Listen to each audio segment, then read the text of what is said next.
As thousands of migrants are rushing our southern border right now, House Republicans are huddling with former Trump officials, including my next guest, Stephen Miller, and what Politico calls the latest indication that the GOP is keen on keeping Trump-era immigration politics. The timing of this meeting is extremely prescient because today Biden undercut our border security and America workers by revoking a Trump-era proclamation to keep big business from flooding labor markets with foreigners in the wake of COVID. According to Team Biden, the Trump move harmed industries in the United States that utilize talent from around the world. In other words, corporate bottom lines, keeping wages low, more important than your paycheck. Joining me now, Stephen Miller, former White House advisor for President Trump, and Kate Lincoln-Goldfinch, president of the board of directors at Vicina, an immigration mentoring organization. Stephen, let's start with you. What is the possible benefit to Americans with the limitless supply of foreign workers we'll now have? This is really an astonishing action from the Biden administration. In the middle of a global pandemic, with 20 million Americans either out of work, unemployed, or part-time employed looking for full-time work, what does he do? He allows industry to import limitless amounts of low-wage visa workers, multi-billion-dollar corporations to bring in workers at less pay than Americans. I mean, we know that Silicon Valley and Wall Street dumped hundreds of millions of dollars directly and indirectly into Biden's campaign. Right now, they're being repaid for that financing by getting workers at less pay than Americans to pad their own bottom lines. That's disgraceful.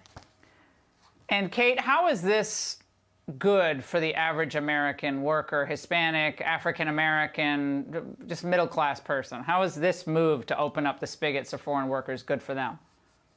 I think we should be clear who we're talking about. The suspension of visas applied to family priorities, that is, family members of permanent residents and U.S. citizens, many of whom have been waiting decades for their turn to be able to finally reunite with their families, as well as employees of U.S. corporations who have identified a need in their labor market and in our economy for this foreign talent. These are employers who have already petitioned for these employees. And this whole idea that these immigrants are coming to steal U.S. jobs is based on a false premise that immigrants take jobs, when in fact immigrants add to our economy and they create more jobs than they take by doing things like starting businesses. Steve, apparently there are no talented Americans to take these jobs in Silicon Valley or anywhere else. Just there's no American workers. We have millions out of work, but none of them can do anything, apparently.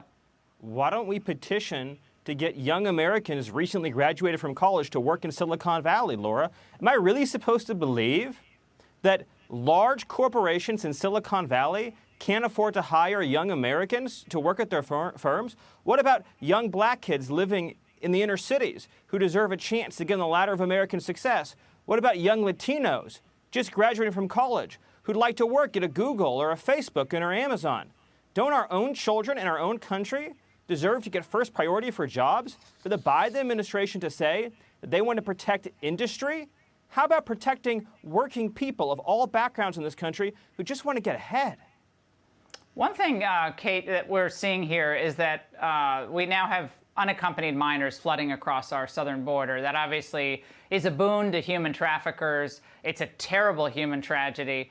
And now the Biden administration is having what the Washington Post, or I think it's Washington Post, describes tonight as camps of kids who are by the hundreds now being held by the Biden administration after they, and I don't know, probably you, just excoriated Trump for doing something similar. So is this now okay with you that now we're having a magnet at our southern border, so unaccompanied kids are just being dumped there by traffickers? Yeah, it's too soon to tell what this will look like. Too soon to tell? What do you mean? Well, wait a second, Katie. How is this too soon to tell? You all trashed Trump for doing what Biden's doing right now. Trashed him. And now it's like, oh, they're just camps. The people were trashed. I just can't. What I said is, so I'm an immigration lawyer, and I represented separated families during the crisis in 2018. And I witnessed firsthand what happened when my clients, who were kids, were taken from their parents, and who, in some of these cases, took months to be reunited with their families when they have immediate family relatives who were able and willing to receive them. So what was unacceptable, other than taking kids from their parents, is putting kids in inhumane conditions and slowing the processing times to release them and reunite them with their U.S. citizen friends or family members. So what I mean when I say it's too soon to tell is that you better believe that the Biden administration will be held accountable, that these kids should not be held in inhumane conditions. Where are they going to go? Where are they going to go? Steve, I'm sorry. Where are they going to go? Where are these kids going? They have a little slip in their pocket. Kids have family members or relatives or friends. Laura, relatives? How do we know they're their relatives? How do we know they're relatives? We can't even get our own kids in school, Kate. Our kids are stuck in front of Zoom screens, and now we have thousands of kids coming into the United States. We can't even educate our own kids now during COVID. I would argue that that's a very different issue than verifying. No, we're overloaded. Steve, go ahead. We're overloaded with problems. Laura, what we are seeing here is the cruelty and inhumanity of Joe Biden's immigration policies. He came into office and announced that there's an open door and that young people who come into this country illegally are going to be resettled instead of returned. He is forcing thousands of young children into the arms of smugglers, into the arms of traffickers, into the arms of coyotes.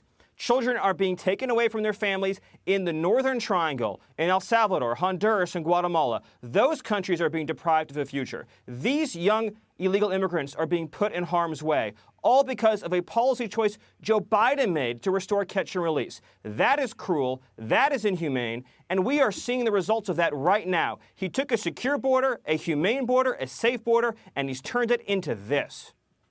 Kate, your I think that's a really interesting twist to hear that this is all about protecting these kids. I can tell you my experience on the ground is that these kids are fleeing danger in the Northern Triangle, and I'm happy to see that the Biden administration is looking at resolving these push factors and what is driving these migrants out of their countries and looking Who's getting to rich off of these policies? Cartels. Cartels and drug smugglers are getting rich off of these policies. Human smugglers, traffickers. Who's benefiting from this? The people who spread misery, people who spread suffering. God, I want to add something because we actually are being told by some of the migrants why they're flocking out of their countries into ours. Watch.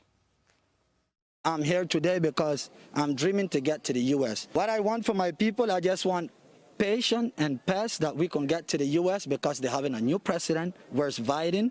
He's going to help all of us. He's given us 100 days to get to the U.S. Okay, that's fine. Biden is elected to be president of the United States of America. And there are millions of people, Kate, across the globe who would like nothing more than to walk across the southern border, be given a bus ticket to go wherever they want to go. I mean, I understand that.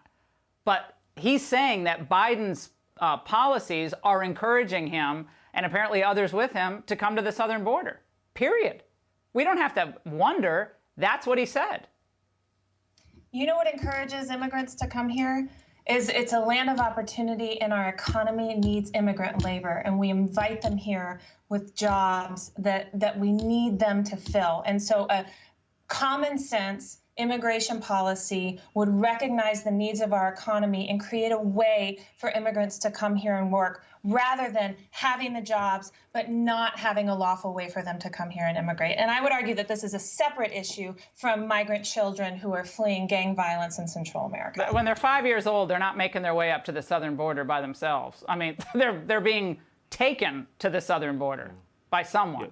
Biden's policies are enriching smugglers and traffickers who profit off of human misery. And as far as legal pathways are concerned, we have many legal pathways. The problem is they benefit corporations. What about policies that benefit working families?